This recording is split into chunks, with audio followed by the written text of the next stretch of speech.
Okay, it's 5 o'clock on Monday, May the 3rd, and we'll call this regular city council meeting to order. If everyone would please stand and join me in the Pledge of Allegiance.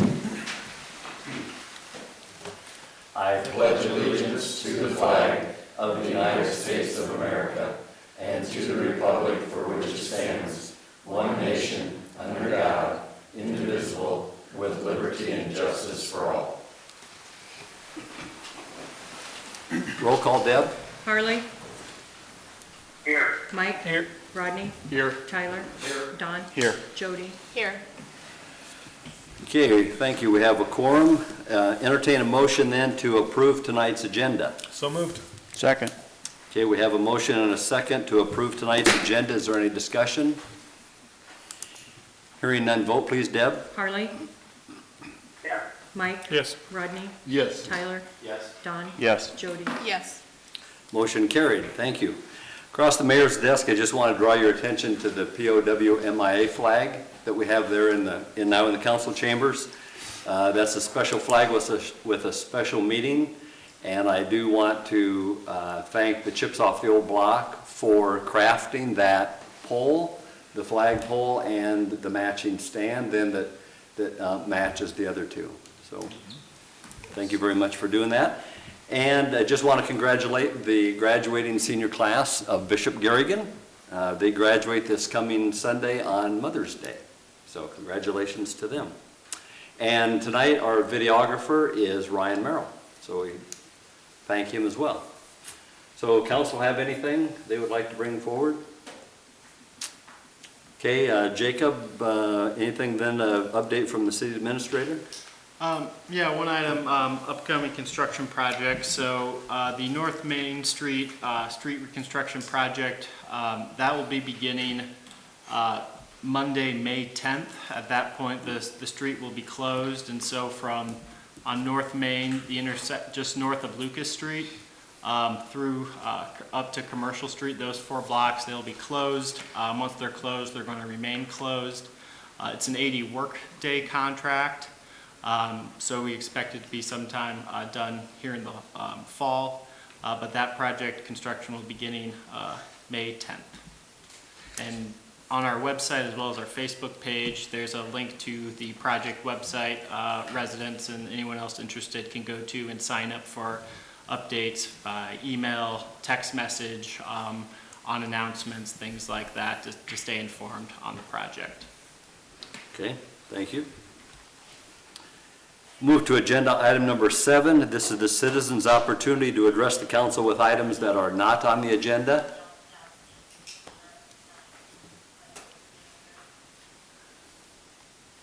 Not seeing anyone? Okay. Okay, thank you. Hearing none, then we'll move to agenda item number 8, which is the consent agenda, and that includes approving the minutes from the April 19th council meeting, approving the bills to be paid this cycle, approve cigarette permits for Hy-Vee as well as Hy-Vee wine and spirits, approve cigarette permits for both Casey's stores in Algona, and accept Jacob's administrator's report. Move to approve. Second. We have a motion and a second. Is there any discussion? Vote please, Deb. Harley. Yeah. Mike. Yes. Rodney. Yes. Tyler. Yes. Don. Yes. Jody. Yes. Motion carried. Thank you. We'll move then to new business, agenda item number 9. That's an ordinance concerning the corner of Call Street and Dodge Street. This ordinance amendment addresses 2 items regarding the 4 angled parking spaces on the south side of Call, immediately to the west of Dodge Street. First is those 4 angled parking spaces. It limits those to 2-hour parking. That's what the other sections of the block already are designated are, so it makes it consistent with the rest of that block. And then the other part of the ordinance is it designates those 4 angled parking spots as loading and unloading zones with 15-minute limited parking from 7 a.m. to 9 a.m., from 4 p.m. to 6 p.m. Monday through Friday. Perfect. I would move to waive the second reading. Second. Okay, we have a motion and a second then to waive the Second reading, any discussion? Vote please, Deb. Harley? Harley? Yes. Mike? Yes. Rodney? Yes. Tyler? Yes. Don? Yes. Jody? Yes. Motion carried, thank you. Move to approve second reading. Second. We have a motion and a second then to approve the second reading. Is there any discussion? Hearing none, vote please, Deb. Harley? Yes. Mike? Yes. Rodney? Yes. Tyler? Yes. Don? Yes. Jody? Yes. Motion carried, thank you. And I'd say if there's been no public outcry on this, there's been nothing, and with the time sensitivity of it, I'd move to waive the third reading. Second. Okay, we have a motion and a second then to waive the third reading. Is there any discussion? Hearing none, vote please, Deb. Harley? Yes. Mike? Yes. Rodney? Yes. Tyler? Yes. Don? Yes. Jody? Yes. Motion carried, thank you. Move to approve third reading. I'll keep second. Okay, we have a motion and a second to approve the third reading. Any discussion? Vote please, Deb. Harley? Yes. Mike? Yes. Rodney? Yes. Tyler? Yes. Don? Yes. Jody? Yes. Motion carried, thank you. Move to adopt. Second. There you go. Good. I got in there. We have a motion and a different second to adopt this ordinance. Any discussion? Vote please, Deb. Harley? Yes. Mike? Yes. Rodney? Yes. Tyler? Yes. Don? Yes. Jody? Yes. Motion carried, thank you. Excited to keep. Congratulations. Okay, we'll move then to agenda item number 10. That's a resolution pertaining to the Teets Park Shelter House project. This resolution orders the advertisement of bids for the Park Shelter House project, and then sets the date and time for a public hearing on the proposed plans, specifications, form of contract, and estimated cost. So it, as I mentioned, it directs the advertisement of bids, which we are looking at advertising those on May 11th, and then sets the public hearing regarding the proposed project for 5 p.m. on May 17th. And right now we are looking at a bid opening date of June 3rd, anticipating making a contract award on June 7th. Move to approve the resolution. I'll second. We have a motion and a second to approve this resolution. Is there any discussion? Hearing none, vote please, Deb. Harley? Did he say yes? Harley? Harley? Yes. Yes. Thank you. Mike? Yes. Rodney? Yes. Tyler? Yes. Don? Yes. Jody? Yes. Motion carried, thank you. We'll move to agenda item number 11, which is a resolution pertaining to the 2021 Moore Street and Snap-on Drive projects. We have Wes Boyer, an engineer with Bolton and Mink, here with us this evening.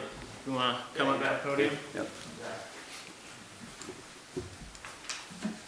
Good evening, everybody. My name's Wes Boyer with Bolton and Mink. You're probably used to seeing Wes Brown up here with Bolton and Mink, so there's a couple Wes's involved. But Wes is luckily on vacation right now in Florida, so I guess I'm given the duty to attend. So Could have zoomed in with us. What's that? He could have called in. He could. I should have made him. No, just we bid the Snap-on Drive Moore Street project on April 27th. What was that, last week? Yeah. And so we received 3 bids. Low bid was Redding's Gravel and Excavating with a bid of $2.435 million. Engineer's estimate was 2.6, just over that. So it came under bid. It is important to note, though, that the RISE grant funds that were eligible for this project, the bid items that were associated with that contract actually was what kind of really lowered the estimate. The city's portion did go up just a little bit from the estimate, nothing significant. I don't feel the need to go into the details of that. I certainly can if we need to, but it was, we were happy with the bids we received. And so with that, we recommend awarding the contract to Redding's Construction this evening. And then kind of to move forward, the next steps would be coordinating project submittals for construction items, and then scheduling a pre-construction meeting, and really getting things rolling here. So with that, I thank you. So, any questions? It's always nice to work with local people, so. Yeah. Yeah. I would move to approve, ready to travel. Thank you, Wes. Awesome. Thanks. We have a motion by Mike, I'll second. second from Don. Is there any discussion? That's great. Hearing none, vote please, Deb. Harley, Yes. Mike, Yes. Rodney, Yes. Tyler, Yes. Don, Yes. Jody. Yes. Motion carried, thank you. Agenda item number 12 is a resolution regarding the Keek Industrial Park.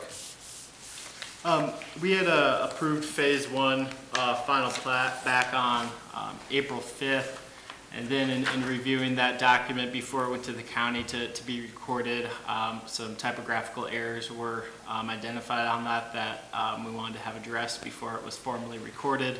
So those have now been fixed, and we've confirmed those changes with the county. So this resolution rescinds the previous resolution approved 21-111, and then approves the corrected final plat. There were no changes to the, I guess it's a different document, to the plat itself, the layout, area, things like that. It was grammatical items with labels and in the legal description. So, Paul, you have anything to add to that? You summarized it well. Okay. Move to approve the corrected plat then. Second. We have a motion from Don, a second from Tyler. Is there any discussion? Vote please, Deb. Harley, Yeah. Mike, Yes. Rodney, Yes. Tyler, Yes. Don, Yes. Jody. Yes. Motion carried, thank you. Agenda item number 13 is to set a public hearing for the fiscal year 2021 budget amendment. So as we're coming up on the end of the current fiscal year, which ends June 30th, we have some amendments to the budget. This is the notice that was sent to the paper, and pending council approval will be published this Thursday, and then we will hold the hearing on May 17th to be followed by an action item. We can discuss some more details at that meeting, but generally the reasons for the change are to make some corrections just with when we did our budgeting software and some things that didn't cross over correctly. Add the proceeds from our bond sale here last month. Add the revenues for the ambulance agreements from with the county when we had originally passed the budget, or with the hospital, I should say. That one wasn't in effect yet. And then our other revenues for billings have been up as well. And then on expenses, it's to include the police vehicle that we ordered and ended up getting a little earlier, the police repeaters, the sewer lining project that we did, and to reflect ambulance expenses that we've experienced to get more accurate, including additional funds for the building renovation. So this action item is just to set the public hearing on those proposed changes for the next council meeting. So moved. Second. We have a motion from Rodney, second from Mike. Is there any discussion? Hearing none, vote please, Deb. Harley, Yeah. Mike, Yes. Rodney, Yes. Tyler, Yes. Don, Yes. Jody. Yes. Thank you. Motion carried, then that sets the public hearing for next council meeting, May the 17th. We'll move then to agenda item number 14, which is to approve a fireworks sales permit. It's getting to be that time of the year. This is a permit from Bellino Fireworks Incorporated to set up a temporary fireworks stand in front of Fairway on Highway 18. They have the property owner's permission, and their permit appears to meet all the state and local standards. So the dates on that are, I think it's, When can they start? it's June? 2 weeks before, 2 weeks after. Yeah, I It's like remember June something 8th. like that. is it June 8th? June 10th, somewhere Yeah. in the beginning of June June. until, Yeah. A week after, yeah. I know one of the applicants had listed the days that they intend to have the stand posted, but our city ordinance limits when fireworks are available. Or Okay. when you can sell. Okay. Yeah, I did see that the next one did define dates, and that's why I was just wondering about Bolinos. But Motion to approve fireworks sales permit. Second. we have a motion and a second to approve Bolino fireworks sales. Is there any discussion? Vote please, Deb. Harley, Yeah. Mike, Yes. Rodney, Yes. Tyler, Yes. Don, Yes. Jody. Yes. Motion carried, thank you. So we'll move then to agenda item number 15, which is to approve a fireworks sales permit for Wild Willie's Fireworks. This is for permit to, again, same thing, appears to be in compliance with the state as well as the local ordinance. And then just to clarify, per city code, permits to sell consumer fireworks is valid only from June 1st through July 8th and December 10th through January 3rd of each year. Okay, For temporary structures, the permit's valid from June 13th to July 8th of each year. So that would be the relevant section since these are both temporary structures. okay.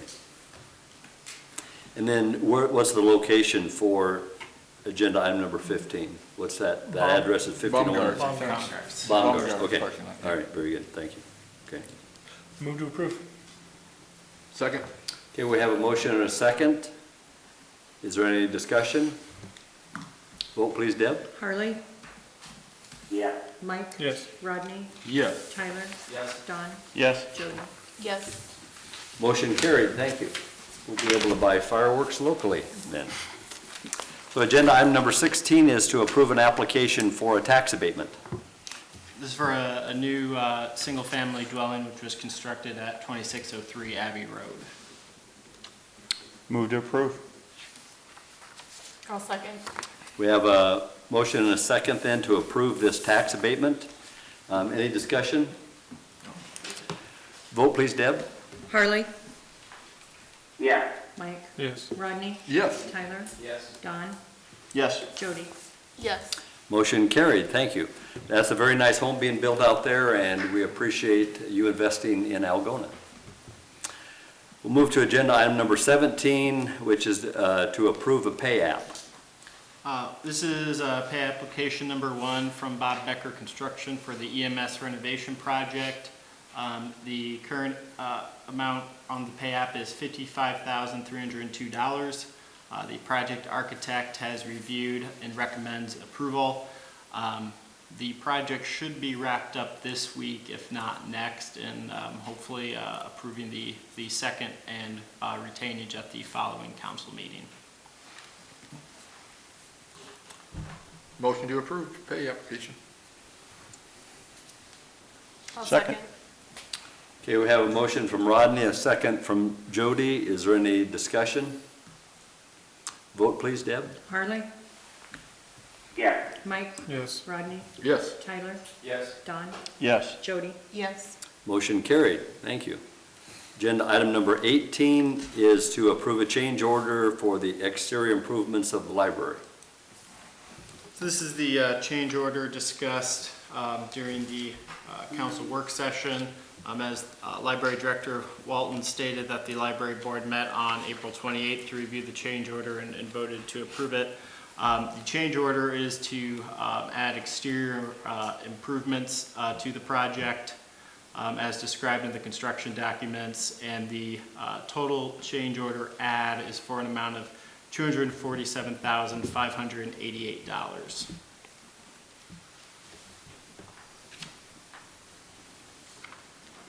I'll move to approve the change order. Second. We have a motion from Jody and a second from Rodney. Is there any discussion? Vote please, Deb. Harley, Yeah. Mike, Yes. Rodney, Yes. Tyler, Don, Yes. Jody. Yes. Motion carried, thank you. Agenda item number 19 is to approve a housing application. So this is a resolution to enter into a memorandum of agreement, or memorandum of understanding, MOU is what I always refer to them, so if I use that acronym, it's the same thing. But this would be to partner with the North Iowa Area Council of Governments, or NIACOG, which is our region's regional planning entity that we're a member of. This would be to prepare an application for the Community Development Block Grant Housing Rehabilitation Program. These are federal monies from Housing and Urban Development that are allocated to the state. Then the state allocates those out to municipalities on a competitive grant basis. This would be to rehab 6 owner-occupied homes. To qualify, they'd have to be a low to moderate income household, which I believe is 80% of the, or below the county median family income for the household size. And then if awarded, those funds would provide resources to make up to $24,999 worth of exterior improvements to the house. So that could be things like siding, roofs, windows, foundation repair, things like that. So the resolution approves the memorandum of understanding with NIACOG to prepare the application. The cost to prepare the application is $7,000. If awarded, all the other fees that would come with administering the program would come from CDBG funds, so the total out-of-pocket cost to the city would stay at that $7,000. But at the same time, if we weren't awarded grant funds, we would still have paid that $7,000. There's a lot of pre-application work that goes into this in terms of collecting, reviewing, and vetting potential applicants. There's an environmental review that has to be done, administrative rules that have to be put together. Since it's federal money, it comes with a lot of strings, so it's very much driven by a process. The city, in 1996, we received CDBG funds and did a housing rehab program. And then I know we applied again in, I think, the late 90s, and we may or may not have been awarded, I'm not sure. And then again in I think 2006, and at that point we weren't awarded. So this is kind of those funding opportunities that's out there that I think it would be worth the city looking at again and trying to take advantage of some of those funds that are out there and available to cities. Like I said, the cost of the city would be $7,000 if it's funded or not. And then if it is funded, you can kind of see down there the total cost. Some of those numbers are a little bit higher, like or I should say are dependent upon, like the lead hazard reduction. That's only if lead's discovered or if it's, within the scope of work. So the way the process would work is the city would collect that, we'd solicit and collect applications, send those to NIACOG. They would do the review, do the vetting, make sure they qualify, put together that list. And then if funds are awarded through the administrative rules that we would be adopting on how we're prioritizing, do we have a target area, do we have what scoring criteria we're using, or if it's just first come, first serve. But basically we'd have that internal policy of how we're going to evaluate candidates or applicants if they're qualified. And then, if that's a household that qualifies, then they'd work with NIACOG. NIACOG would go out and, develop scopes of work and procure contractors to perform that work. The city's the ultimate, owner and responsible for the program, but all that administrative and a lot of that, it is extensive groundwork that is covered by a separate CDBG funds that want to go into what's going in towards into the properties. The application deadline is yet to be announced. They're anticipating maybe late May, early June. So I talked with Merle Nelson, the executive director of NIACOG, last week a couple different times. Kind of asked where we're at in terms of preparation, ready to go, if we're in a good spot. She believes we are, and it's in terms of a competitive standpoint, worth applying. We're not, way behind or anything like that. But like I said, the application deadline has not yet been announced by the state. There's typically a lag on when they receive their funding from the feds, and so there's kind of this waiting game every year, it seems like, to get those details. We had talked internally as staff as, what can we maybe do to address housing, because we know it's one of the things that we're continually needing to work on. And we thought this might be a good way to improve some of our, owner-occupied properties. And so that's why we had asked NIACOG for that proposal, and then bringing it here tonight for discussion and potential decision. Any questions on, I know I just threw a whole lot at you. Kind of a complicated process. Yeah. Through it all. Is there any time limit on how long or how fast we have to administer the funds? I believe once you received your release of funds, which is kind of after you've been awarded, there's a next phase of finishing out the environmental review. Once you receive your release of funds, they want all the funds expended within 2 years, which is why the state now requires that you're obtaining applications up front before you even apply for the program, because they want to make sure that if you're awarded funds, you're going to get them spent, because they have to report to the feds that they're spending the money in a certain time frame. So it would likely be within hopefully a year, but likely a 2-year program. And really, once we get to that stage of it, NIACOG in coordination with the city, but they'd be doing all the heavy lifting in terms of working with the contractors and making sure the projects are getting done, or if an applicant is no longer eligible or something changes, who that next person would be. So the program is capped at 6 units, or 6 single families, and then that dollar amount, $24,999.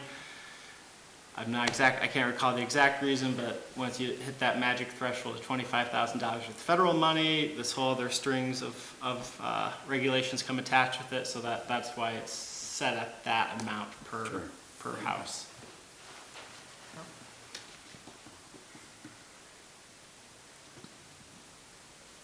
How does the city think you're going to ask for applicants?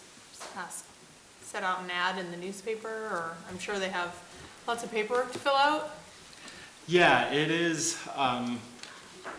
You've got to provide, verification, of your income, your assets. You have to provide at least a couple years of your tax return. So it's not a casual application. We would work with NIACOG in terms of a strategy to solicit those. If we do a targeted area within the city, something we include in utility billings, or just through public access, KLGA, the newspaper, Facebook, and generating them that way. It'd kind of probably be an all of the above approach. We are required to publish it in the newspaper though, as we're taking ads. Okay. Just a little bit more for what Jacob said. We just went through this in Forest City a year ago, 2 years ago. The state has really relaxed its guidelines on it from the way it was back in the 90s and early 2000s. What Myrtle said, from what I understood, what Myrtle said at that time is NIACOG is allocated so much money from the CDBG funds through the state, and NIACOG is administering these as first come, first served. So if they're getting enough to do 6 cities and you're city number 7, they're going to say no, too late. But if you're within that number of cities that they're allowed to have the funding for, it's pretty much a slam dunk, you're going to get the grant. It sounds like NIACOG's gonna be the general contractor, so. Well, they're not the general I mean, contractor, but they like, oversee sort of, everything, and yeah. they do all the work. We basically give them $7,000. Myrtle, well, it was Myrtle at the time, I don't know who the planner is over there now, but they email you that you need to pass this, and this, you need to publish this, you need to do this, and they hold your hand every step of the way. Sure. It used to be, because I know we had discussed this just a couple years ago, if we wanted to pursue this program as a city, And it used to be you had to go out and define a target area, you had to do a windshield survey, determine it was blighted, then you had to do an LMI survey of every single household in that area to determine that it's above 51% low to moderate income. And the city would do all that before we would even get to this stage of paying NIACOG to do that additional work. And those requirements have all now been removed because I think similar to the position that we took at that time was for the amount of effort it takes to get that maybe federal money, that value of that time could be better utilized.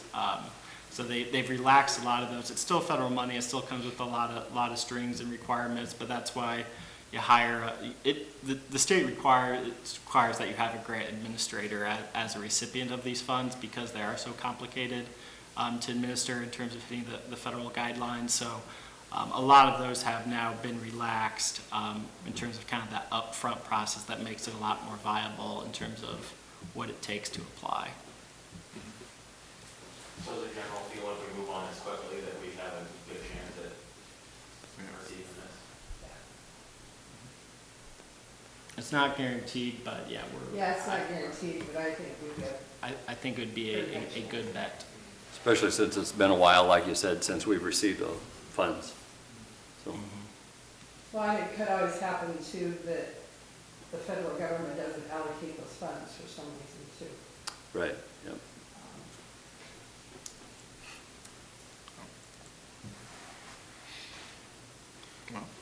I'd move to approve the agreement. Yeah. Second. Yeah, a motion from Mike and a second from Rodney to approve this agreement. Is there any other discussion? Hearing none, vote please, Deb. Harley, Yes. Mike, Yes. Rodney, Yes. Tyler, Yes. Don, Yes. Jody. Yes. Motion carried, thank you. And the final agenda item in number 20 is the notification of resignation and future appointment for Planning and Zoning Commission. I did receive an email from Nicole Burtis, and I'll be happy to read that. She said it's with a heavy heart that I need to resign from the Planning and Zoning Committee. I'll be moving to Mason City in the next few weeks for another job opportunity with Smithfield. Thanks so much for letting me serve on this board for so many years. It's truly an honor and a pleasure for me to serve my community on this board. So we do appreciate your efforts and dedication, Nicole, to the Planning and Zoning Commission. So we as a council then need to, we thought we had it filled, and so we need one more name again on the Planning and Zoning Commission. So hopefully we'll put that on the agenda then for next time, and maybe. We'll have the second notification next time. Oh, okay. And I believe it's the meeting after that will be a later point. All right. We're doing the proper order, right? Okay, so it is 5:35, and I would entertain a motion to adjourn. Also move. Is there a second? Second. All those in favor say aye. Aye. Motion carried, the meeting's adjourned. Thank you very much.